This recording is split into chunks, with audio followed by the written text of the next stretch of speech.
connected but completely alone. In the heart of a busy American city lived a young man named Ethan. From the outside, Ethan had everything: a high paying remote job, a modern apartment filled with smart devices, thousands of followers on social media,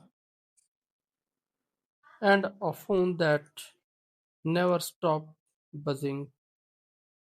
But inside he was empty.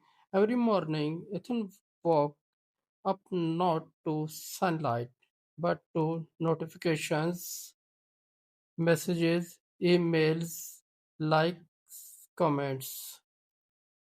Before even brushing his teeth, he scrolled and he kept scrolling. Hours would pass, but he barely noticed time slipping away. Ethan once had real relationship. He had a best friend, Jack. They used to hang out every weekend, playing basketball, grabbing burger, talking about life. But now their conversation had been reduced to, bro, check this meme. Scene. No cars, no meetup, no real connection. Then there was Emma. She was not just someone he loved, she was someone who truly understood him. They met in college. Back then, love meant long walks, deep talks, and laughter that did not need filters. But slowly things changed. Ethan got buzzed online. Even when they were together, he was not really there. Emma would not, Ethan would nod, but his eyes always on his phone.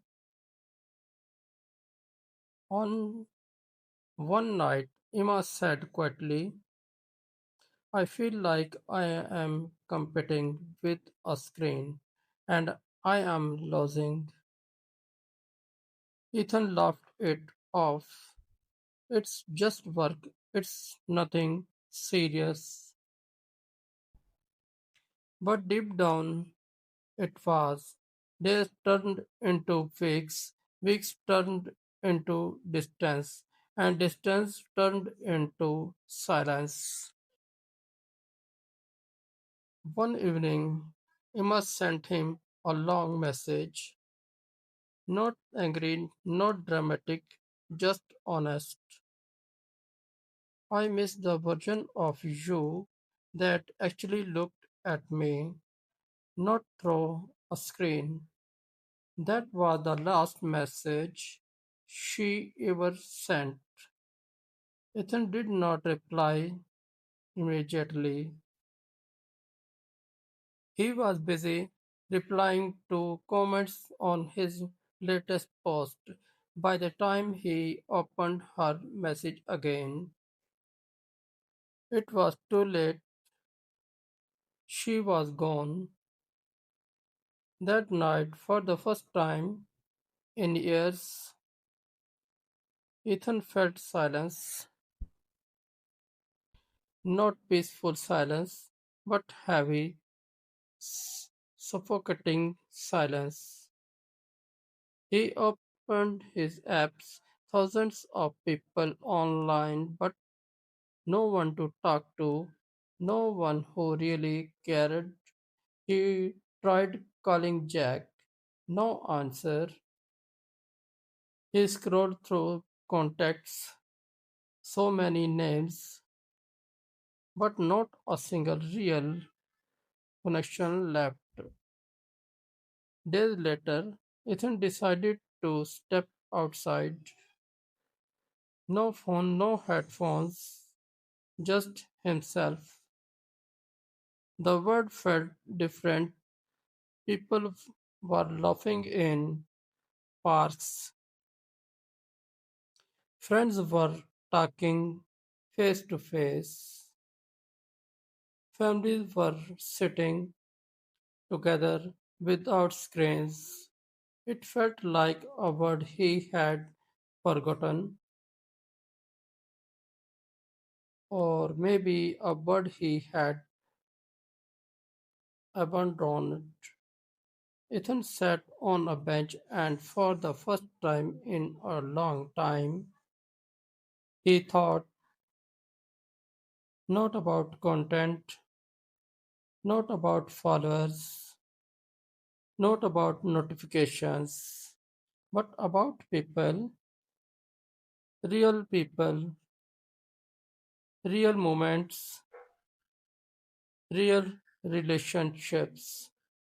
He whispered to himself, when did I stop living and start scrolling? Ethan tried to rebuild. He texted Jack, "Hi, can we meet like old times?" This time, it was not just a message, it was a step back toward reality. But rebuilding was not easy because relationships are like plants. Ignore them and they slowly die.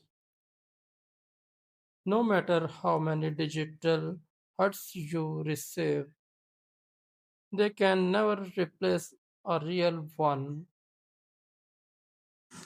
Moral of the story: technology connects us to the world, but disconnect us from the people right in front of us. We have more conversation than ever before, but fewer real connections, more followers, but less love. Final line. In a world full of signals and Wi Fi, do not lose the only connection that truly matters, the human one. And thank you.